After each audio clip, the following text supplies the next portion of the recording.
Le vendredi 19 septembre 2025 à Ouagadougou, les présidents des parlements du Mali, du Niger et du Burkina Faso ont présenté au capitaine Ibrahim Traoré, chef de l'État burkinabé, l'avant-projet de texte instituant le Parlement confédéral de l'Alliance des États du Sahel. La délégation a souligné que ce document sera transmis aux autres chefs d'État pour examen et adoption. Le capitaine Ibrahim Traoré a promis de soumettre ses propositions à ses homologues et d'accélérer sa mise en œuvre. Le traité constitutif de l'AES prévoit l'établissement de 3 organes institutionnels, dont ce Parlement confédéral, dans le but de renforcer la coopération et l'intégration entre les 3 nations.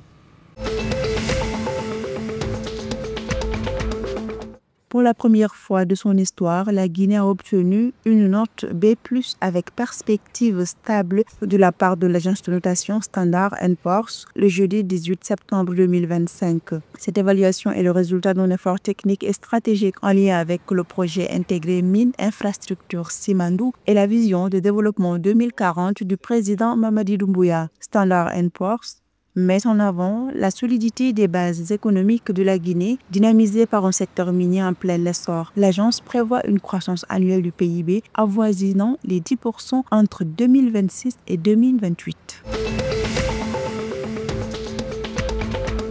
Dans le but de dynamiser son secteur minier, le gouvernement malien a récemment adopté plusieurs décrets importants. Ceux-ci incluent le renouvellement de permis de recherche et la validation de nouveaux accords avec des entreprises clés dans l'exploitation de l'or et du lithium. Parmi ces décisions majeures, le permis de recherche d'or de Roscan Gold Mali. En outre, un 3e avenant à la convention avec Fekola SA, filiale de B2Gold, a été approuvé. Ces mesures sont mises en place alors que la production nationale d'or a diminué en 2024, passant de 66,5 à 51 tonnes. En Côte d'Ivoire, Bouaké a inauguré le jeudi 19 septembre 2025 les nouveaux locaux de l'institution de prévoyance sociale, Caisse générale des retraites des agents de l'État. Cet événement marque une étape significative dans la déconcentration et la modernisation des services de prévoyance sociale ivoiriens. Cette agence assurera la gestion de plus de 24 884 fonctionnaires actifs, 5 651 retraités et environ 15 associations de retraités, améliorant ainsi la proximité et la qualité des services offerts aux assurés sociaux.